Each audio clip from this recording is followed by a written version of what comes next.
Hey, what up everybody? This is Stevie Breach coming to you today. I'm going to be doing a video on the top 5 all-time SummerSlams of all time. These are the ones that have the biggest matches, the biggest feel. Honestly, if I was going to watch 5 SummerSlams in order to get ready for the big SummerSlam pay-per-view coming up in 2 weeks, these are the ones that I would watch. I know that you guys have been checking out on my channel. I got reviews up on a lot of these SummerSlams. My goal with this video is I hope you will find these 5 SummerSlams. You will head out over the WWE Network or over your DVD collection. Pop these suckers in because these are the top 5 guaranteed biggest SummerSlams of all time. Number 5 on the list is SummerSlam 2000. This is a great, awesome show main evented by The Rock, Triple H, and Kurt Angle. This one was all played out around Kurt Angle and Triple H sort of fighting over the love of Stephanie McMahon. This was, of course, the McMahon-Helmsley soap opera of the 99s and the 2000s where Triple H had married into the family. This was Kurt Angle moving into the friend zone, going after her. Of course, The Rock, one of the greatest WWF champions of all time, is in the main event with these guys. Also in this, you're going to find a great Chris Jericho versus Chris Benoit 2 out of 3 falls match.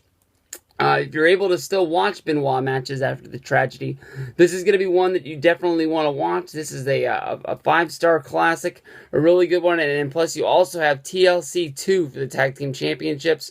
3 of the greatest tag teams of all time, Edge and Christian, the Dudley Boys, and the Hardys, going out there and killing each other just months after, doing the first TLC at WrestleMania, really just turning everybody's knob. This one's got an all-right undercard. Undertaker versus Kane, Taz versus Jerry the King Lawler. Other few matches sporadically put in there, but definitely number 5 on the list, SummerSlam 2000. Number 4 on the list is SummerSlam 2002. Honestly, in my opinion, this one has the biggest main event almost, I think, in SummerSlam history. You have The Rock versus Brock Lesnar. Brock Lesnar going after his first WWF championship. Of course, this is the undisputed belt at the time. The Rock was sort of sliding into that progression where he was going to be leaving sooner than later, and he was going to be chasing that dream of becoming, Hollywood's biggest movie star. At this time, it wasn't 100% clear that The Rock was going to be as big of a star as he is now, but he definitely was doing it with movies like The Mummy. That was the first one that came out. The Scorpion King is what that was, and of course from there he slid into a few other movie roles. The one with Sean William Scott comes to mind, but if you watch his older movies, you can tell The Rock's a star, but I don't think many people knew that he was going to become the star that he is today. From there, you also move into the non-sanctioned Shawn Michaels versus Triple H match, the feud of the former DX partners. That honestly is a really, really good battle. It's an unsanctioned street fight. Basically, Eric Bischoff washed his hands. He said, I know you two guys want to beat the shit out of each other, but you're not going to do it where, the WWF or Monday Night Raw is going to be held liable for any injuries. This, of course, is Shawn Michaels' return to wrestling after a long absence. After he hurt his back, of course, in the casket match with The Undertaker and wrestling that last match against Stone Cold Steve Austin at WrestleMania. Great match. Chris Benoit and Rob Van Dam fighting over the Intercontinental Championship.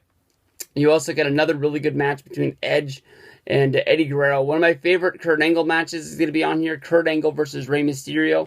Number 4 on the list, SummerSlam 2002. A definite keeper. Should be in everyone's collection. Number 3 on the list, we're going to move to SummerSlam 99. This was the start of Triple H's main event push. He's going to be in the main event here. It's going to be Stone Cold Steve Austin versus Triple H versus Mankind.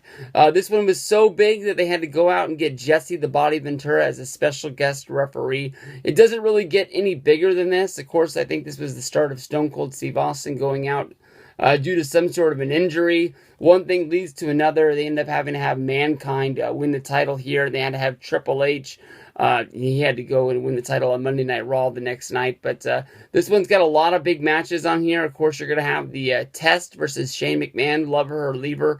Granted Street Fight. Test had been dating Stephanie McMahon for a good little while. Shane, being the overprotected older brother, didn't want her... I guess he didn't want his sister dating one of the wrestlers. So Test was out there to beat respect into Test. Test was able to beat him. So from there, I believe Shane and Test shook hands and it was all right for them to move forward. But of course, there's always a new twist to the storyline that goes along with that McMahon Helmsley soap opera that was going on. The Rock versus Mr. Ass, that's definitely a match that you're going to want to stay 100 feet away from. That's not a good one, but you get to see a Lions Den weapons match. Ken Shamrock beat the hell out of Steve Blackman. Of course, you got D'Lo versus Jeff Jarrett. That's going to be another good one. The Battle of the Big Men. Kane and X-Pac going up against Undertaker and Big Show. We got a really good tag team turmoil match. You get to see all the tag teams of the era right there. So, number 3 on the list, SummerSlam 1999. Number 2 on the list of top 5 SummerSlams is going to be SummerSlam 2011. The summer of 2011 was a great time for WWE. One of the biggest, hottest storylines of a lot of people's time is CM Punk winning the championship at Money in the Bank. Him leaving the WWF basically to say that, he was parting ways, only to come back a month later at SummerSlam 2011 to see who the true champion was. In their time of need, basically Vince McMahon was stripped away of all power in the WWE. From there, they held a tournament on Monday Night Raw, which was won by Rey Mysterio. They had a big build-up match where John Cena beat Rey Mysterio for that WWE Championship, and after that, CM Punk came walking out, sort of saying like, oh boy, Big John's champion again, but how could Big John be champion when I have the belt right here? CM Punk versus John Cena was built up as an undisputed WWE Championship match. The match was so big that they had to put special guest referee Triple H in charge to make sure that Law and Order would be in store. Of course, from there, you got the whole story of, who does Triple H really trust? Is he really a good guy? Is there, evil behind his new ways as stepping into the CFO of the company? I think that a match that is really going to surprise a whole bunch of people, of course, is going to be Randy Orton versus Christian for the, the World Heavyweight Championship. It's a no-holds-barred match. These guys hit each other with ring steps, chairs, kendo sticks. I can't remember what else they hit each other with. They hit each other with everything, and they deserved 100% of respect from here. Randy Orton, of course, winning the battle against Christian. I'm not sure if that was the last battle that they had or not, but it should have been. You're going to have other matches on here. Sheamus versus Mark Henry isn't going to sound like a match that you want to, write home about, but honestly, that is a battle. Two big men in the ring fighting it out. Of course, Mark Henry wins this match. In my mind, that's the battle that put him into the spot where he should have been #1 contender. The Money in the Bank match that Mark Henry had against Big Show is another one to make sure you go out of your way to watch. But we're not talking Money in the Bank. We're talking SummerSlam 2011. And then, of course, you got Kelly with the second-time upset over Beth Phoenix. Big-time feel for SummerSlam 2011. One of the biggest feeling matches or shows that I've ever been to. But number 2 on the list, SummerSlam 2011. Number 1 on the list is actually my favorite pay-per-view of all time. I don't think it gets any better than this show, SummerSlam 1991. A match made in heaven and a match made in hell. Of course, this one's going to have something for the men and something for the ladies. Ladies first here, you get to see the marriage. They actually have a marriage ceremony. Macho Man Randy Savage and Miss Elizabeth hold a beautiful ceremony right there in the middle of the ring with Macho Man and Miss Elizabeth exchanging I do's. And basically, you get the end of a storyline that we've seen for years and years. Of course, Macho Man Randy Savage being one of the most beloved men in WWF history. Miss Elizabeth, the first woman of wrestling, them finally tying the knot and basically, ending the storyline of them being together, which would go on to, basically the I was going to say bachelor party, but I guess it's like the wedding. I don't know what the hell you had. The party after the fucking wedding, where basically the Undertaker and Jake the Snake Roberts crashed the party. And of course, that'll lead to Tuesday in Texas. That'll lead to the Survivor Series down the road. But then, of course, in the main event, you have Hulk Hogan and the Ultimate Warrior going out and battling against the Iraqi superpowers of Sergeant Slaughter, Colonel Mustafa, and General Adnan, of course, one of those dudes being the Iron Sheik. I can't keep it straight which one is which.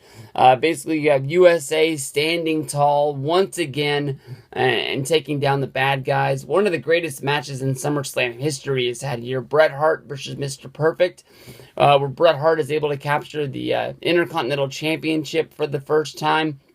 Really cool seeing the British Bulldog, Ricky Steamboat, and the Texas Tornado team up. You have a great match with Virgil beating Ted DiBiase for the $1 Million Championship. You know, Roddy Piper on the announce team comes in really, really strong during this.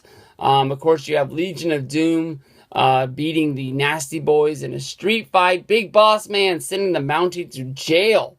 That is right. Once the Big Boss Man had beat Mountie in a jailhouse match, the loser had to spend 24 hours in a New York City jail. Right there in a slammer. I'm even going to tell you that the IRS versus Greg the Hammer Valentine match is great. Honestly, one of the best shows I've ever seen. I think I have a lot of childhood memories going along with this one, but definitely go out of your way. Pop in SummerSlam 1991. Throw in the VHS. Throw in the DVD. Go to your WWE network. These are your top 5 SummerSlams of all time. Peace out, everybody, and enjoy your day.